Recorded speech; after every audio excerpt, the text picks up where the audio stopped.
think, well, first of all, I think people like the simplicity of a good framework, and you can choose. The key is to make it unique to you. Just don't go around and, I don't know, copy Simon Sinek's Golden Circles or, the Boston Matrix 2 by 2. Like 2 by 2s are very good.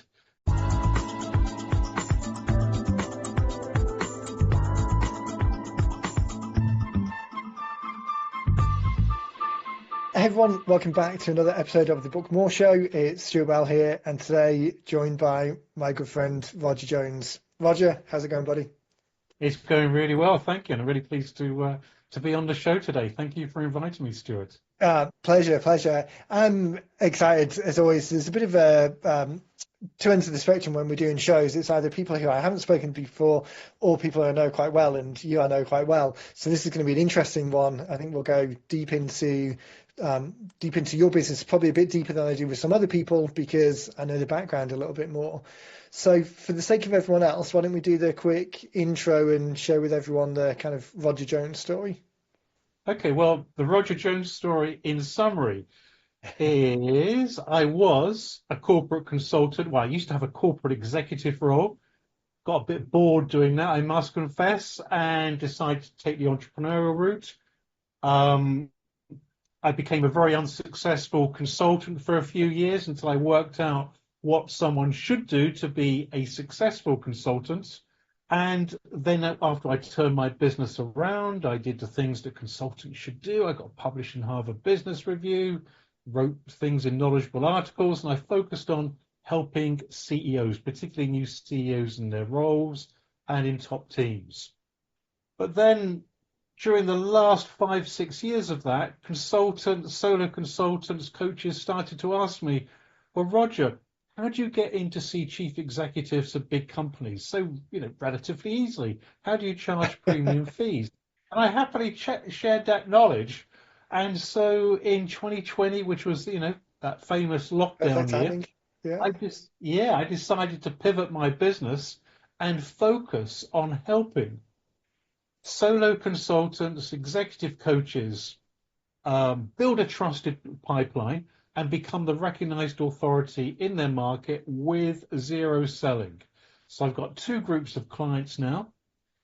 Those who are like me in the beginning, they just left the corporate world and they want to set up on their own. So I guide them through a formula to do that.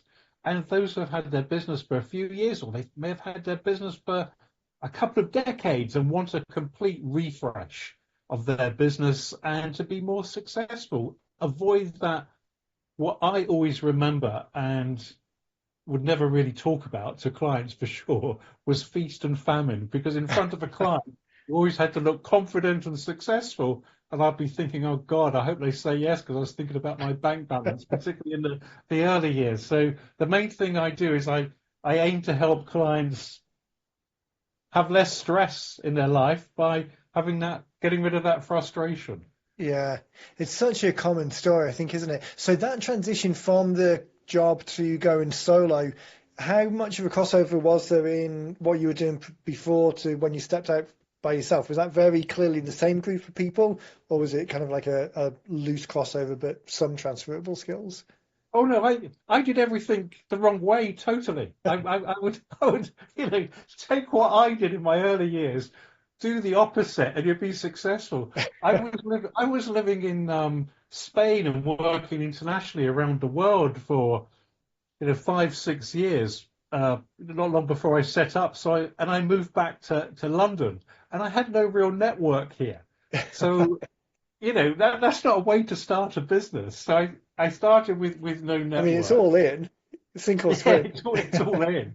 And okay, fine. I didn't have responsibilities. I didn't have children, and I wasn't living. I coming back. I didn't have a big mortgage or things like that.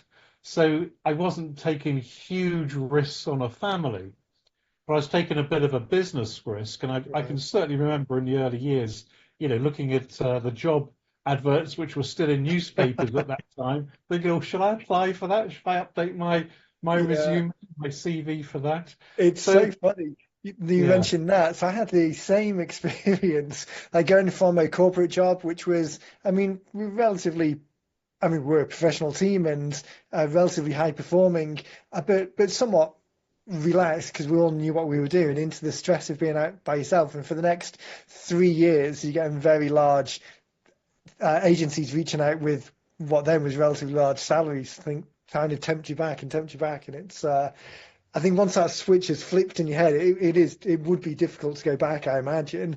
But yeah, as a reminder of what's behind the other door, it's there in your face all the time. What totally, and particularly, I'm sure you probably experienced the same.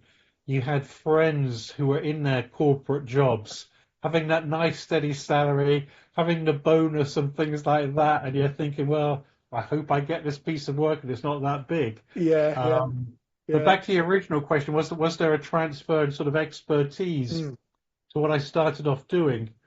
There was, but as I sort of recommend to clients, my clients now, your clients don't want your expertise. They do, but they don't. They want a problem solved. It's a bit like you when I came to you to have the book published. I had a problem, and you helped me with that problem to get my right. message out into the world. So you've got to be far more problem focused in your approach to looking at clients and looking at what value you can deliver to clients.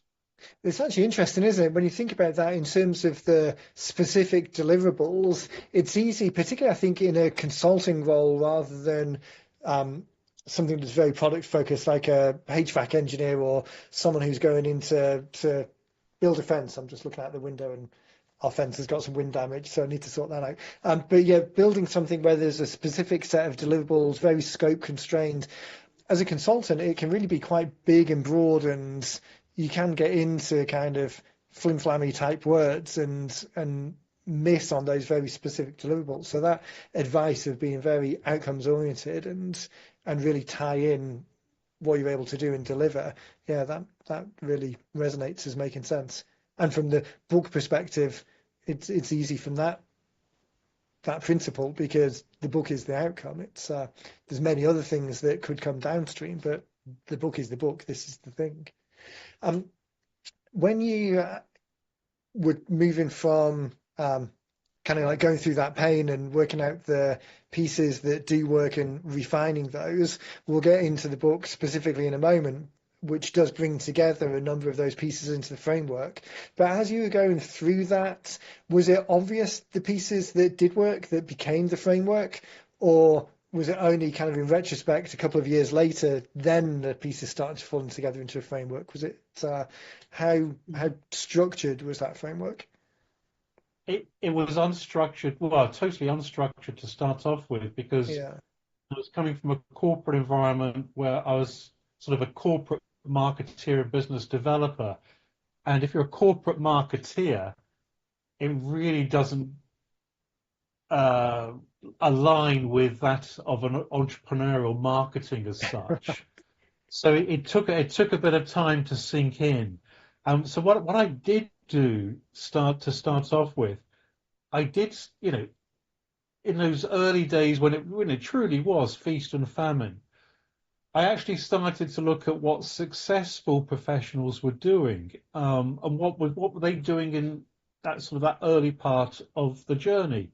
And I did reach out to a few of them, and a few of them were very kind and had a chat with me and gave me some mentoring advice, and Oh, that nice. was really really helpful to just get a view. And I can just remember one of them just saying, the key thing is mindset, which it clearly is. You need to change from that corporate mindset where, you know, you got a sense of identity in your job. Everything's dished out to you each week. What your work is, what you're going to be doing, to more, to an entrepreneurial mindset, which I really hadn't thought of.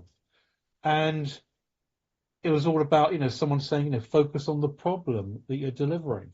Um, and on that note of, you know, being the entrepreneur, it was only then, I really sort of switched what I was doing, sort of how I was seeing that feast and famine, thinking about opportunities I could go for rather than just sort of sitting down feeling a bit down or what am I going to do next. Right. It gave me a bit of drive to do things.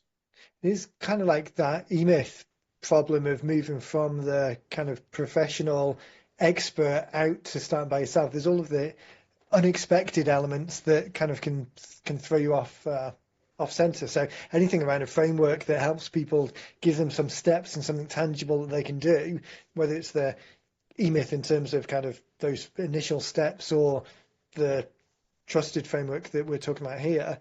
What I love about frameworks is it just gives those, it's, well, two things, I guess. One is for readers, it gives people a very kind of formulaic or roadmap way of thinking about things. So as someone's reading something for the first time and really trying to get onto those anchor points that they can jump their thinking from one step to the next, it helps from that perspective.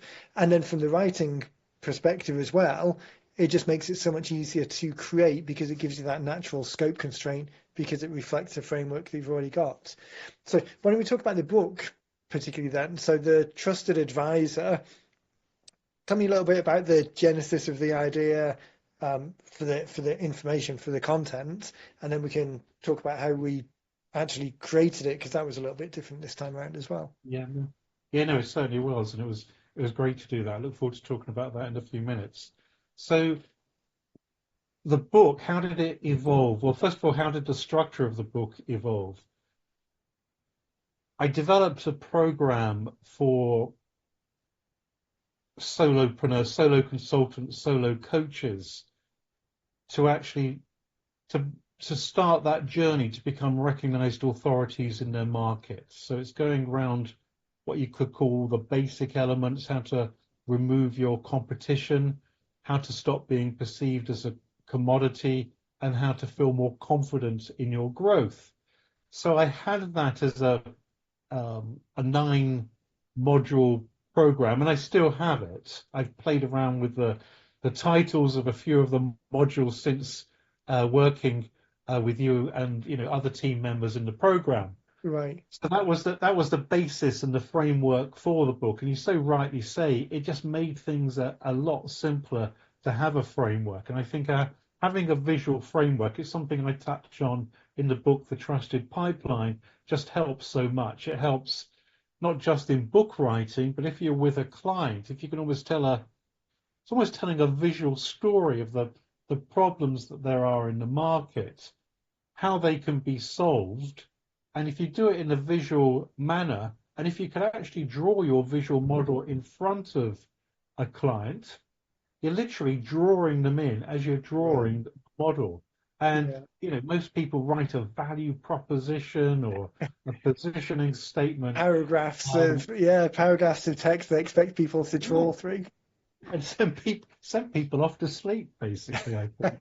If you could do it visually, you got far more of a chance of engaging people. So the genesis of the idea of the book came from the program. Interesting, the title, which we did test, and I'm sure we talk about that in a few moments, that process. Um, we tested a number of titles, but the title ended up with The Trusted Pipeline is something a client said to me, or what was it, probably 2 years ago when I first had that first initial sort of strategy session with them. And they Right. said, well, I really need in my business is a trusted pipeline. I thought, oh, that's a great name. And I wrote Yeah. it down. However, she is a testimonial in the book, and I have told her she's aware that Right. There was no I trademark can't. applied when she said it. Yeah, yeah. Well, hopefully not. I wait for her lawyers in Germany to come and approach me. Right. Um, so this is one of the things I try and get across to people a lot. I mean, some people come to us with, I want to write a book and I've got a pretty clear idea of what I want to write about, and then it's just a case of refining it. But I think for the majority of people, whether you're a coach or a consultant in a particular business or a fence builder or a HVAC engineer or a vet or any business type, a florist, we just passed Valentine's Day as we record this. Whatever you've got, there's the opportunity to framework it and just talk about the way that you do things in the particular way that you do them. It doesn't have to be unique. You're not reinventing the wheel. a florist, there's only so many unique things you can do if you're doing a floral arrangement, I would Mm. imagine, not my other expertise. But there's only so many variations. But the way that you talk about it and the way that you structure it, and any ability that you've got to diagram it or flowchart it, again, it's just sharing your knowledge in a very accessible way with readers. And when you think about who the readers are, we're trying to start a conversation with potential clients. So with the florist example, we're not necessarily trying to train people how to do it. We're not necessarily trying to give them all of the horticultural background on the flowers and what a difference is, but structuring why a bouquet or a floral arrangement looks good in this way, and drawing a triangle because it should be this shape, or a rectangle represents this other type of arrangement. Simply putting things that move that conversation forward. I think no matter what business you're in, there's the opportunity to create a framework for you and the way that you do things that will resonate with people and move that conversation on to the next step. Is that what you found as you kind of brought those 9 things together? It was easy for people to then see how they all stitched together and what the first jumping off point was and where it led to the next step? You know, I think that's very true, what you say, because I think, well, first of all, I think people like the simplicity of a good framework, and you can choose. The key is to make it unique to you. Just don't go around and, I don't know, copy Simon Sinek's Golden Circles, or, the Boston Matrix 2 by 2. Like 2 by 2s are very good. Right. Um, but yeah, it does. I think also the key thing, people love a process. They like to know they're starting at this point and they're going to end up over here. And if Yeah. you can show them diagrammatically what that process is and how their business can transform along the route and those major milestones, that's basically what you're doing in a formula. So with mine, I called it the recognized authority formula. There are three key, I use a triangle. There are three key elements of it, and each of those three key elements is divided into three. So there's 9, and that represents the 9 chapters in the Right. book. So it slowly builds to that.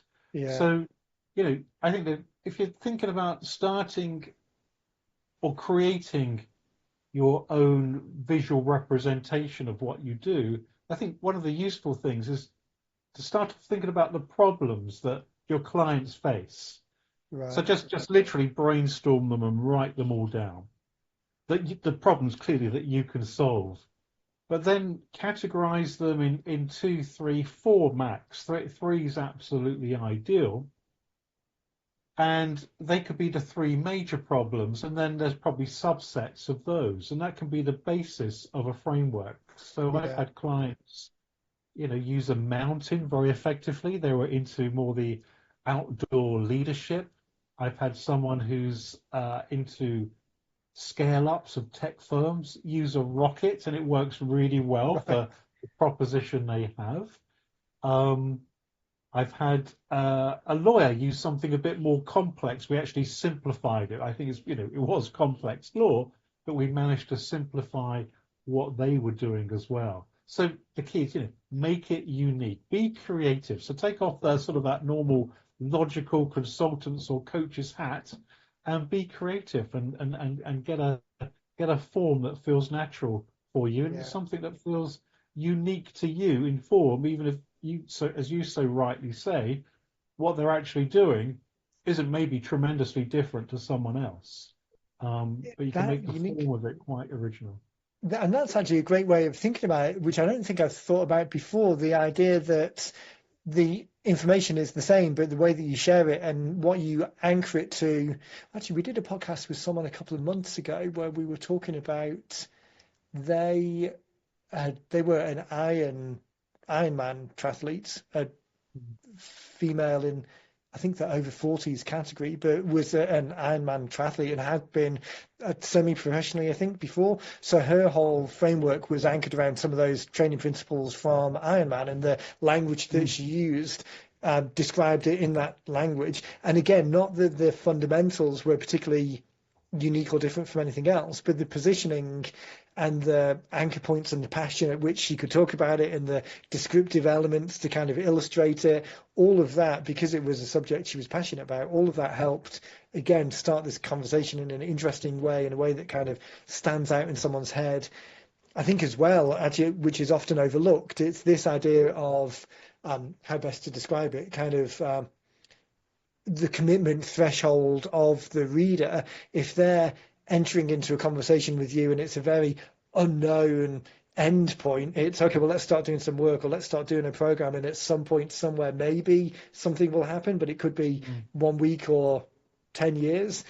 That brings up some anxiety. But if people can clearly see, okay, here are the steps, and I can rightly or wrongly assign a period of time to each of those steps, so there's a known end point. I think that also removes some of that friction and helps people jump on the phone to start the conversation, because they can see or get a feel at least for where it's going to end, which I think that helps a lot.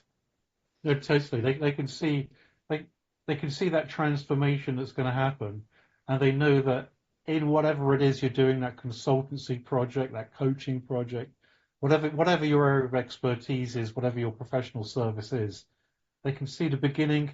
They can see these, as I say, these mini transformations along the route to get to the end point, because that's what Right, people want. They want the end point, and they know the time as well. So you can make it time defined as well. So I have a 90-day program, and right. you can always also say the outcomes within that framework you're going to get. So I guarantee that my clients are going to meet 7 to 10 of their ideal corporate C-level decision makers, whether they're chief execs or another C-level title.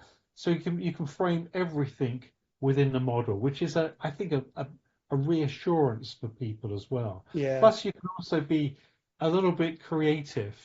Although what you do may not be totally unique, you can call elements of your model, or you can give names to elements of your model to make them sound unique and create some intrigue. So in my model, I have one section called Insight Authority. So people think, oh, what's Insight Authority? Tell me more about that. And I have another called Market Echo. So, what's all that about? Why is that relevant? So it tends to spark the conversation. So you can yeah, be creative as you produce it. yeah. And the other thing, when you create one, it will evolve over time. So whatever you create on day one with client feedback, customer feedback, it will change. That It will actually change and evolving over evolve time. in a good way. Right, exactly. Mm. Yeah, you get feedback from actual clients, and that is hugely valuable. I mean, the whole benefit of, or one of the big benefits of conversation starting book approach rather than a traditional book, is that you're really trying to create something, get it out there, and get feedback and iterate on it, rather than put all your eggs in one basket and spend all the time and money on something that you hope is successful and publish it in a traditional sense. Having something that's much more lean and iterative, the purpose is to start a conversation and not to have words printed on dead trees. Again, it just makes it much more dynamic. That's probably a good bridge into the way that we were testing yours. So for your book, we had a cohort earlier last year where we were doing some testing first with a good friend of ours, Andrew James from Cerebro.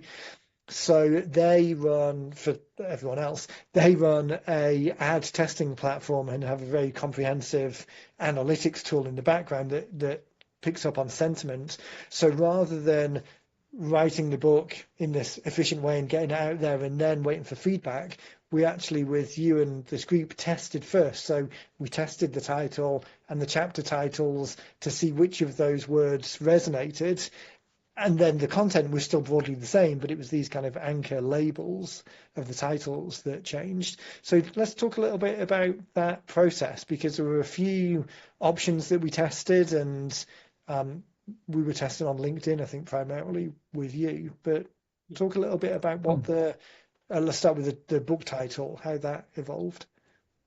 Well, I start with the book title, and then we're the title and the sort of subtitle, and then we can go down to sort of parts of the model, which are my chapter titles as well. So with the title, I had a number that I thought would work. Unfortunately, my favorite did work there. I think that was my only favorite that worked actually. No, one other worked as well. The others I edited. So literally, we put ads on LinkedIn. My market, although I'm based here in London and the UK, my market is my clients are in the States, North America. So the LinkedIn ads were targeted over there, and it was simply getting responses to the various titles I had. Right. And that was how we sort of calibrated and prioritized them. So with the title, I was quite pleased. It came out as my favorite. The subtitle did as well. And there was also the bit on the subtitle, the subtitle is how you can become the recognized authority in your market, which we tested at various iterations of that. And then there was a without selling, without, I don't know, without hawking your wares, various options after that. And the without selling proved to be the most popular, which in some ways was surprising, but in some ways suits my program because in my program you do zero selling to C-level execs to actually get the appointments and the meetings with them, the conversation flow as I called it. And then from that point, as I say, we went to the chapter titles, which are points around my model. And I can't, the first one part of my model is mindset, because if you start out on your own, the most important thing is actually adapting your mindset to the new reality of, not having that corporate structure to being an entrepreneur. And I cannot remember exactly what it was. I think it was something like mindset, something like solid mindset, something like this. But the one that came out was future proof Right. was the most popular. I had one on I called it before precise um, problem, something like that, and it was focused profit and focused profit. That's the second chapter, totally different to what I had before. Was all about finding the acute problem you solve or how you do it, identifying your professional genius and aligning it with the problem and the market need. So that came out as focused profit. So we went through this process, which took a number of weeks. wasn't unduly expensive at all, but it's worthwhile doing because I now know that the model I have actually aligns with what my clients click into Yeah. most readily.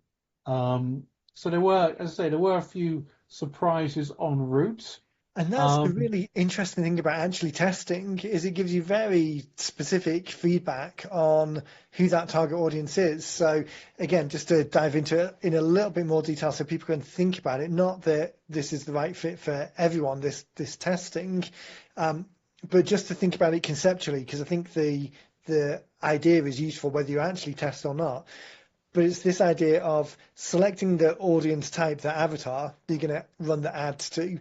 So of all of the people out there, LinkedIn is a great professional channel because you can tie it into jobs and roles and interests that way around. Facebook is a great channel geographically. You could test in what people respond to in Florida is probably going to be somewhat different from what they respond to in Oregon.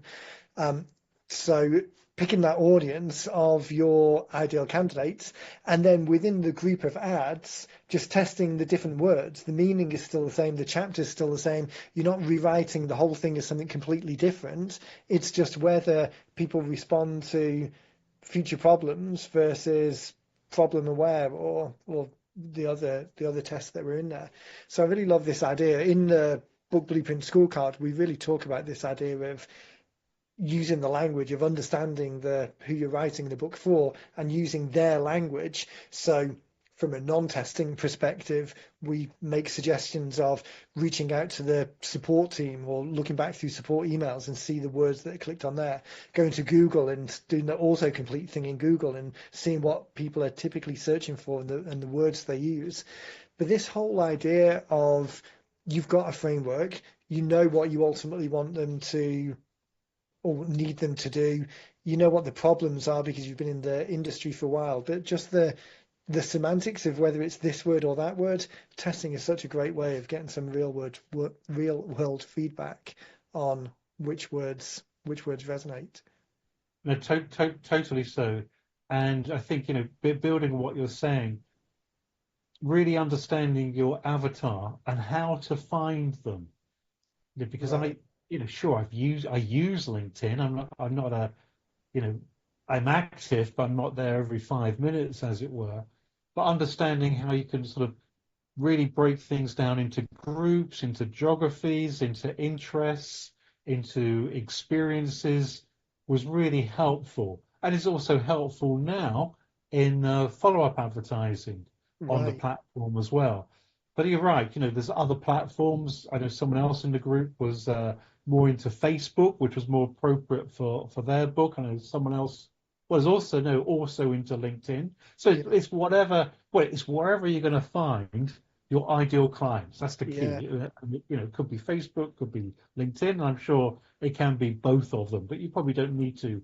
Well, not you probably don't. You don't need to use every platform to do the testing, Yeah. provided you get enough Specialize on one. responses. And you're not Right. looking for something that's completely statistically accurate.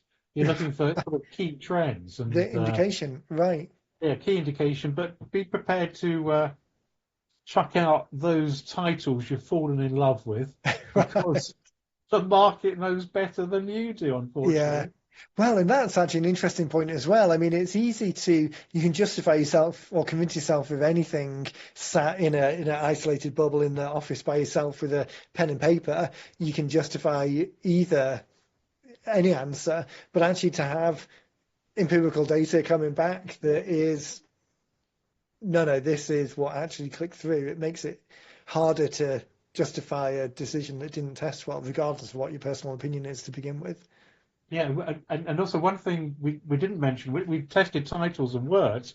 We can also test the cover as well, which Right. was really interesting to see what covers were, or what colors, what sort of even fonts and positioning of text, background color, and there was clear difference as we went through. And put it up here, you're not going to see it, but yeah, that was the final winner, which Yeah. in some ways surprised me. But hey ho, it worked. That's what the target market particularly liked.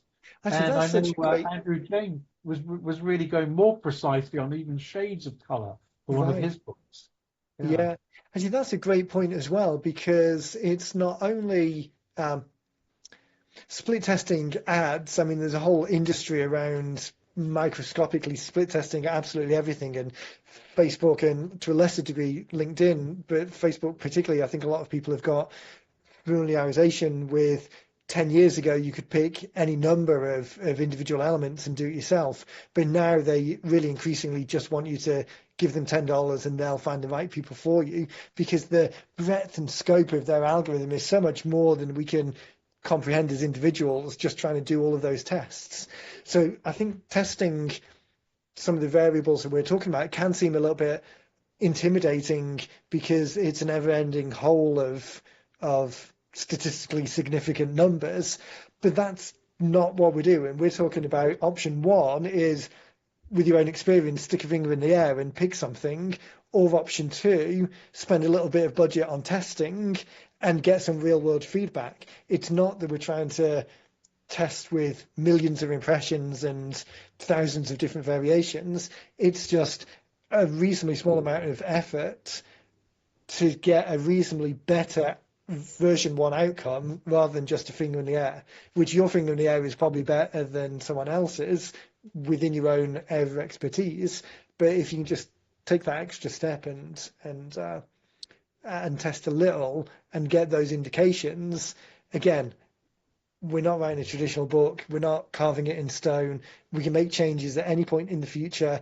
If we've got this is our first avatar, our first group that we're going afterwards, but then maybe there's a second group and testing in North America, the purple and yellow colors or the blue and yellow colors worked well. Maybe the next test would be into the UK or into France, well, maybe not France, but into Spain, and That's a yes minister joke there. So, but yeah, so testing to a different avatar, these things are easily tweakable. So again, it's all incremental changes and small amounts of additional effort that we can do just to move that needle in small percentages rather than the big, huge win of one thing that makes a difference, which I imagine is reflected actually in the content of your book. You're talking about 9 incremental levers that can be pulled. It's not just one magic trick that changes absolutely everything. Everything you're right is an incremental change with a few transformations along the route.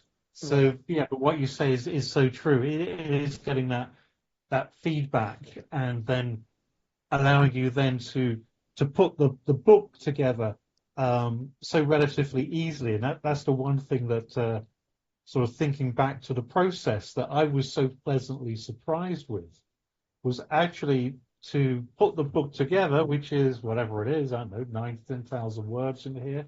Well, it takes 90 minutes to read, I presume. I think it does. 90-minute books. It literally took an hour and a half, 2 hours to actually dictate it. I didn't have to write it. Obviously, after that process, there was editing. Um, But so to much easier to edit something rather than well, stare at a blank yeah, page. rather than Yeah. start afresh and because okay, I'm a Brit and Brits are traditionally really slow typists. About one word every 2 weeks I get a word out. But to do it via dictation was just so much easier. Yeah. Yeah, sure, I say it took 2 hours, but it took you know quite a bit of prep time to put the bullets down, know what I Yeah. was going to cover. Um, and then the other key thing, I think, the other thing, because the bottom line for the book is to generate leads for the book. It's to add value to those who read it, so they get something, they understand a process that they can follow. There's usable information they can implement in their businesses. However, I want leads as well, good Right. quality leads.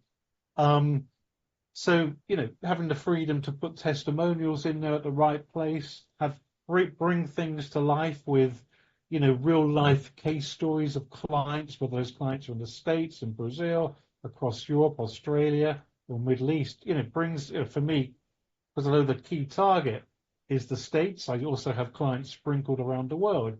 You can bring that dimension in as well. But I really was pleasantly surprised with the to get version 1 out, I thought would be not like pulling teeth. That's not the right expression, but a lot more. What's Basically, slower and more painful? well, exactly the thing most of us try and avoid, which is hard work sitting down at a keyboard, and it wasn't like that at all. Yeah, So that's what I was, I really like. I mean, the model that I'm sharing with people now, the example that the to get people to think about writing something in a different way, because whenever you say book, people have an expectation or an image in their mind of a traditional book, because for all of our life, that's what, when you say book, that's what you see. Something like is on the shelf behind you there.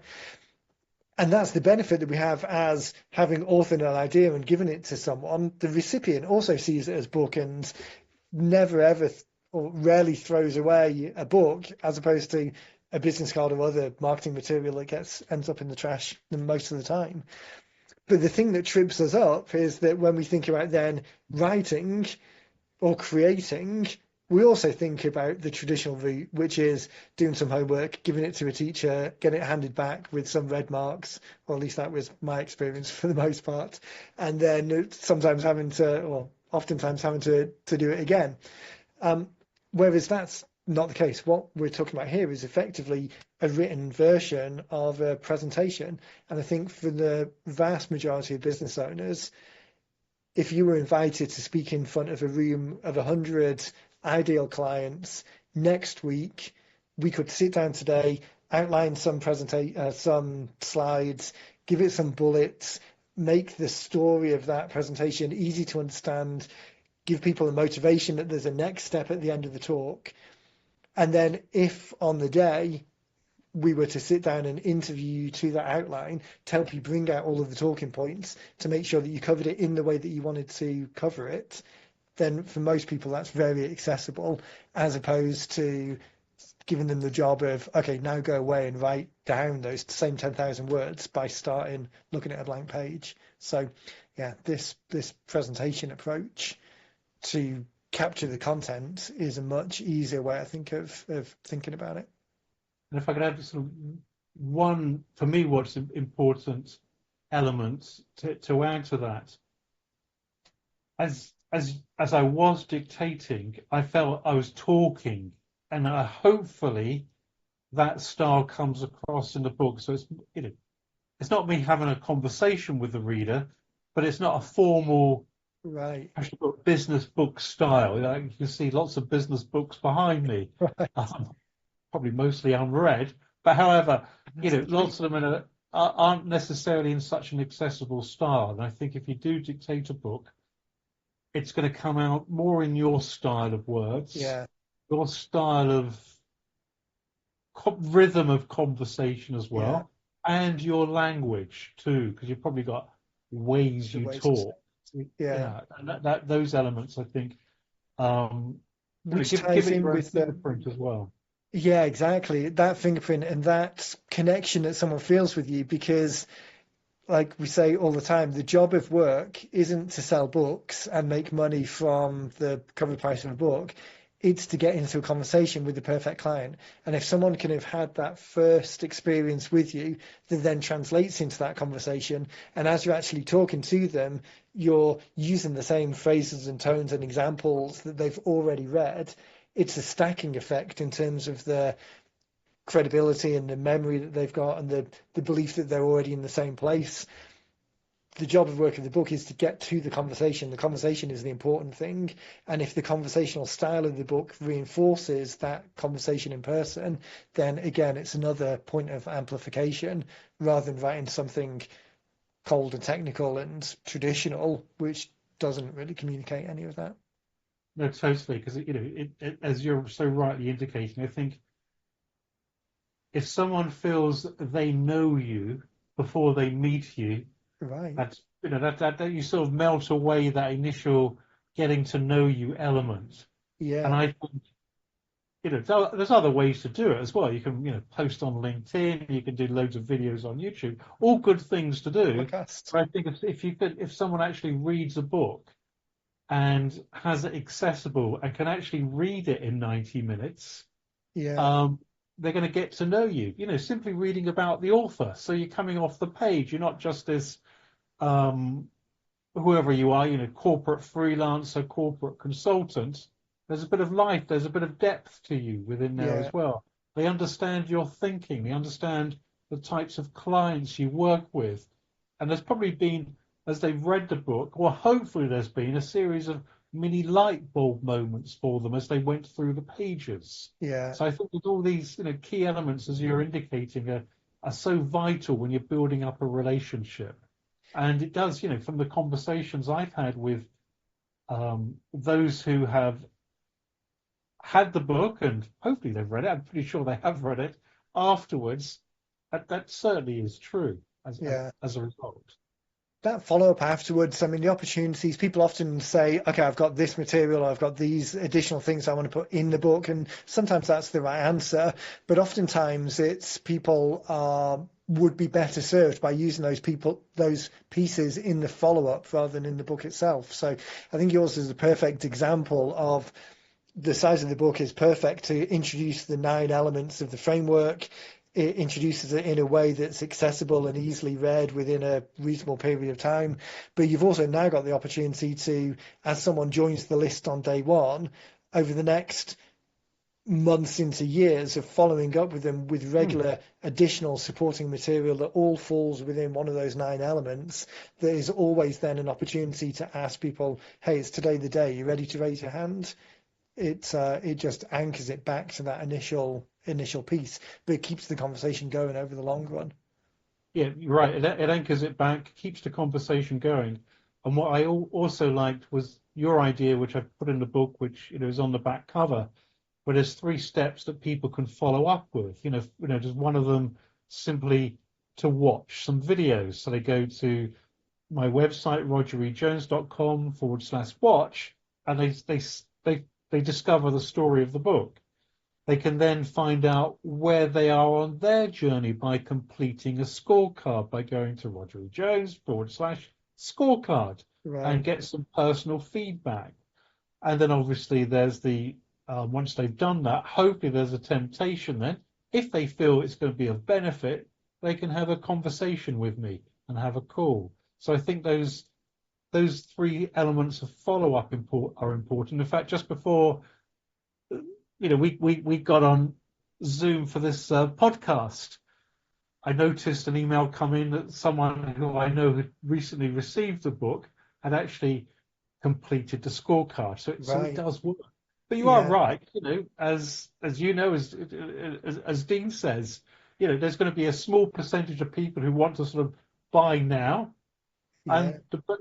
the majority. Not saying that they're not lurkers, they're not. It's just not It's right just for them. today's The not the time it day. could be Yeah. yeah, it could be many reasons. So they could come in a month, they could come in 6 months, they could Yeah. come in a year. I've had people. Um, I had one after my weekly newsletter this Sunday say, I'd like to have a conversation with you, Roger. And I thought, yeah, sort of vaguely recognise the name because I'm sure I've seen it before. But then when I looked at my CRM, he joined my world 2.5 years ago and has just been around. So you just Yeah. don't know when it's the right time for that person. Yeah. On past podcasts, there's endless stories of people purging lists only to find clients jumping or potential clients jumping through hoops to try and get back in touch with people because they thought, oh, dead leads purge the list. Or, I mean, even with us, we've been doing this for 11 years now, and there's people who've joined our list right back at the beginning, whereas they've just finally got around to it now for whatever reason. And I'm sure if you'd have asked them when they joined the list in the first place, when do you think you're going to do this? None of them would have said, "Oh, well, give me 7 years and I'll get round to it." I mean, everyone thinks it's tomorrow, but it's surprising how much life gets in the way and just a year disappears. Yeah. But yeah, Um. totally. And I'm sure, I've done the same with things I've Right. purchased. Yeah. That's the And funny maybe thing, you've isn't done it? the same too. It It's just hasn't exactly the been the same with right time. books on the shelf behind you. There's no way you bought any of those books thinking, oh, this the gold on the end there will go red, will go nice with the red on the right. So I'm going to buy it because it's gold. You buy it because you want the information, but then life gets in the way and something happens. The amount of times there were if you check your Amazon, or maybe mine at least, check your Amazon cart and the number of things that are saved to later, sometimes I'll go back through and I can't even remember why I put that in there in the first place. But I had some reason at some point. And then the other side end of the spectrum, when I'm looking for something, oh, actually, it's been in the shopping cart for months. I just hadn't got around to buying it. So the likelihood of, or the thing that needs to happen in order for someone to execute is intention and timing, and both of them need to match. And you can do something around the intention and share with people useful information that tells them you're the right person, but you can't do anything about the timing, and you just have to be there regularly enough so that when timing is right, hopefully it intersects with something that you've recently sent them, like the newsletter. um, Time always flies on the podcast. I think I say it every show. One thing that I did want to quickly touch on, though, and I don't know that you've had opportunity to do it yet because the book's only recently finished, but one of the things that we were talking about, we often talk about the idea of using it as digital lead generation, so on the website or in an ad, and allow people to sign in for a digital version. But we were talking about using the physical versions as well to go out to that selected group of people, kind of the visible prospects rather than the invisible prospects. Have you done anything yet with the physical versions of the book? Well, yeah, you can't see here, but on the floor of my office, I got two boxes of a box of books and a Ah, box of envelopes. I have been fantastic. sending them out. Um, so what I did, and again, you're right, it's only recently been launched. So I'm doing some experimentation at the moment. So I've done it with some warmer potential clients. And I've also done it with some colder potential clients, i.e., they're new connections on LinkedIn. And I said, then I sent them another message, a day later, you know, would you like a copy? It may be of value to you. And a percentage of people said yes, and I've sent them off. And one piece of business has come from it. So Ah, that I was mean, that was in the first batch of, I think the first batch was 24. So if you do an ROI on what the book costs to buy from Amazon, Yeah, postage to the States. I think the total is about £8 each, £8 each. Do yeah, that for 20, that's sort of, I don't know, whatever 20 times 8 is. That's a pretty good ROI. yeah. So, And that's on the immediate return. The long-term return of those people who've received the physical copies and the relationship status, the intention is increased a little bit. But again, it's just the timing that's off. I mean, the ROI can only go up, it can't go down. Um, but who else is physically, which other author out there is physically mailing a copy of the book saying, I really think you'll get some value of that, more than happy to send you a copy? Like no one else, no one else is doing that. and I don't know about you, but although I love all the digital stuff, I lose things on my laptop, or I think, oh, Right, I'm not going to get around to that. But if you've got right. something, you can hold in your hands and Yeah, you can just put it down, you visually see it. So I yeah, think to have a physical copy that you then mail out, it's always around. And maybe nothing's going to happen with some of them, which is fine. But all you need is a couple of them, or a small percentage to come through, and yeah. that's a fantastic ROI And on. that book is going to live on their shelves and their desks and in their offices for way longer than the email is. So the likelihood of it being stumbled upon or shared or used in a kind of a second and third and fourth tier um, factor, again, way greater than just the digital version. And again, there's use Yes, cases for both, but it's I really like the physical version for no, that. I think, yeah, it's definitely a case for digital versions. Yeah, I've been experimenting, giving those to people who've joined my new LinkedIn newsletter. Um, but I'll see. The statistical sample is too small at the moment to judge, Yeah, but business has come through from the physical copy, and it's yeah, just so easy to get it, down to the post office and get it sent off. So I'm going yeah. to keep this experimentation going, Right. and Yeah, we circle need to back for compare sure. notes when from others in your ecosystem who have done the same. Yeah, yeah, Um, definitely. Are you putting a little note in the book as well when you send it out, or are you just sending it by itself? yeah, what I do, do I have any here? Um, I do not immediately have any here. What I do is I get it's actually a yellow post-it, Okay, yeah, and I say, I turn to chapter 5, which is here in the book, and yeah. on the post-it I write, it would be Stuart, the magic happens in chapter 5. Ah, okay. And the other thing I do, wait for me for one There's moment. more? In each book, I've just gone on Canva and I Okay, produced yeah, cards. That's the cover, which is and there's a nice sort of endorsement of the book from yeah, Dr. Marshall Goldsmith. And on the back, my name, address, contact details. And I write a note here, which would be Stuart. nice. Hope you find value in the book. Let me know what elements of it resonate with you most. Yeah, yeah, All the best, perfect. Roger. So it just makes it a bit more personal Yeah. when it And arrives. again, that's the whole point that we're trying to do. We're trying to start conversations with ideal prospects, and all of these little Totally. things are just Yeah. elements and levers to kind of increase the likelihood of that conversation starts and starts in a more meaningful way than it would just by running an ad. Yeah, no, I thought it maybe odd. I just, for folks in the States, I'll just go on Amazon.com and get them to send them out. But, you know, No, there's yeah, nothing personal about that. To no, get no. something that, you know, you get the head of the Queen on, I said Queen, head of the King on the envelope. I'm living in the Right. past. Yeah, It's a little bit different when it arrives in their mailbox. yeah, yeah. Unique. Fantastic. Well, we should definitely circle back in later on in the year and then see how things are going and share some more ideas with people. I want to make sure that people can get a copy of the book there and find out what more about what you're doing. So, where's a good place for people to go to find out more about you and what you're up to? The easiest place is my website, which is Roger E. Jones, ROGEREJONES.com. And that's the place to find out more. And you can find out more about the book when you go there, and you can explore a scorecard there as well to see where Fantastic. you are in your business and any tweaks you may need to make. Yeah.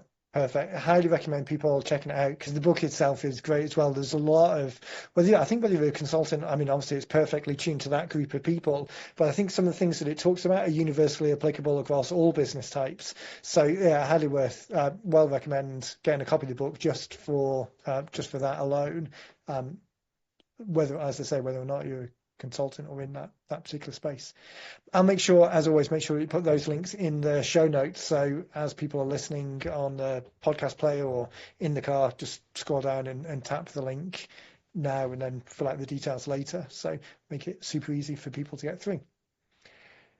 Well, time goes fast as always. Let's definitely circle back. Again, just want to say thanks for the time today. Really excited to see the book come together. I love the fact that we got to test some of the things first, but whether or not that's the approach that everyone takes, the fact that the book's out there and it's easily updatable from that real world feedback, you get actually conversations with real people going on.